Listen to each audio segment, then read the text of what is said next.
demikian, akting tentara Zionis tampaknya sudah mulai disadari publik mancanegara. Mereka berbondong-bondong mengungkapkan rasa muaknya terhadap kepalsuan yang dipertontonkan. Beragam komentar pun dipenuhi dengan ribuan kecaman dan kemarahan, sebab tindakan tentara Zionis tersebut tampak bertolak belakang dengan kekejaman dan kebencian yang mereka sampaikan selama ini.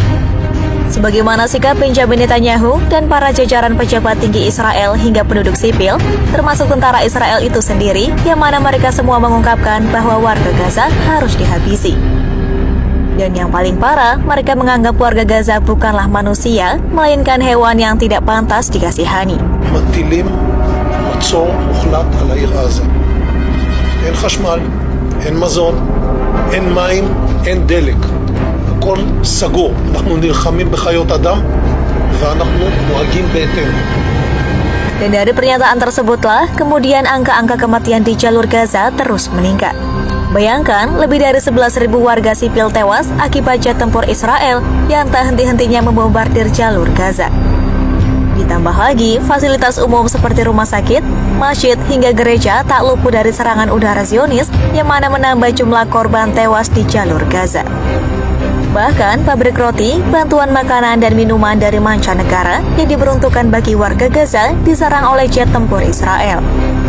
Belum lagi, ribuan warga di utara Gaza terusir dari rumah-rumah mereka akibat ancaman Zionis yang disebarkan melalui udara. Jadi bagaimana mungkin mereka tiba-tiba berubah menjadi baik di depan kamera jika bukan untuk pencitraan semata? Dan ada fakta lain yang dilakukan oleh Zionis Israel dalam merusak citra baik Hamas, yakni mereka menyebarkan sebuah video pengakuan dari perawat wanita di rumah sakit Al-Shifa yang berada di Gaza, bahwa Hamas telah melakukan pencurian bahan bakar dan obat-obatan hingga si perawat tersebut tidak mempunyai persediaan obat untuk mengobati pasiennya yang mengalami patah kaki.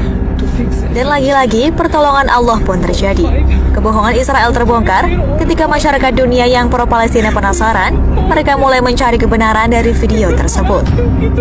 Dan didapati, ternyata wanita yang dijadikan sebagai perawat oleh pihak Zionis adalah seorang Yahudi berkebangsaan Meksiko Israel, bernama Hannah Abutbul, yang berprofesi sebagai konten kreator digital.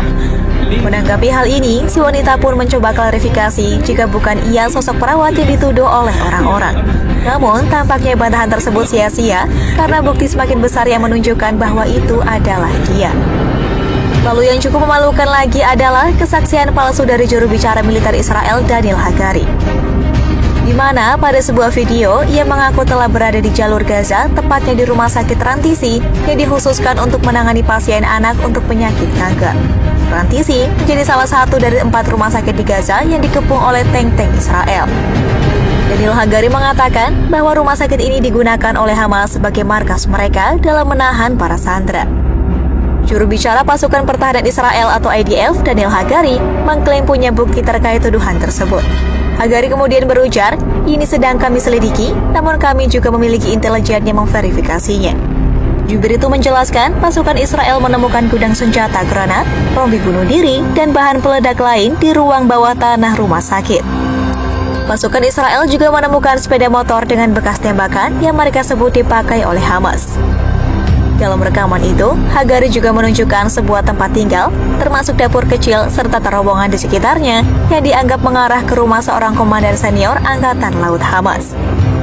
Hamas menguasai seluruh wilayah ini dan melancarkan perang melawan Israel dari rumah sakit ini, ujar dia. Dan lagi-lagi, semua itu dianggap sebagai lelucon oleh masyarakat dunia yang mulai sadar dengan propaganda jahat Zionis Israel. Beragam keanehan pun terkuak mulai dari rompi, persenjataan hingga lubang terowongan yang nampak disetting sempurna oleh tentara Israel sebelum rekaman dimulai. Bahkan aksi yang tak kalah memalukan dipertontonkan langsung oleh juru bicara pasukan pertahanan Israel lewat video pada akun media sosial resmi milik IDF. Masih dalam rumah sakit Rantisi yang dicurigai sebagai markas Hamas, ia menemukan selebar kertas yang dipenuhi dengan list nama tertempel pada sebuah dinding. Daniel Hagari dengan meyakinkan menjelaskan bahwa list-list yang ada di kertas ini merupakan nama-nama pasukan Hamas yang akan melakukan serangan Israel. In Arabic, this list says, we are in an operation. The operation against Israel started in the 7th of October. This is a Guardian list, where every terrorist writes his name. Seperti biasa, para warganet, khususnya yang paham bahasa Arab, melihat tayangan ini langsung membantahnya. Mereka berkomentar jika tuduhan itu keliru dan memalukan untuk sekelas juru bicara militer. Karena jika dicermati, list-list tersebut bukanlah nama anggota Hamas, melainkan nama-nama hari dalam 1 bulan menggunakan bahasa Arab. Dan tak menunggu waktu lama, postingan itu pun segera dihapus oleh pihak Israel.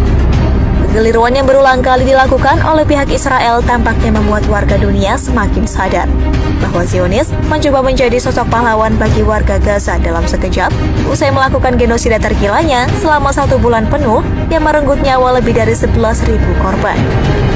Itulah beberapa informasi seputar propaganda jahat yang masif dilakukan oleh Zionis Israel terhadap Hamas.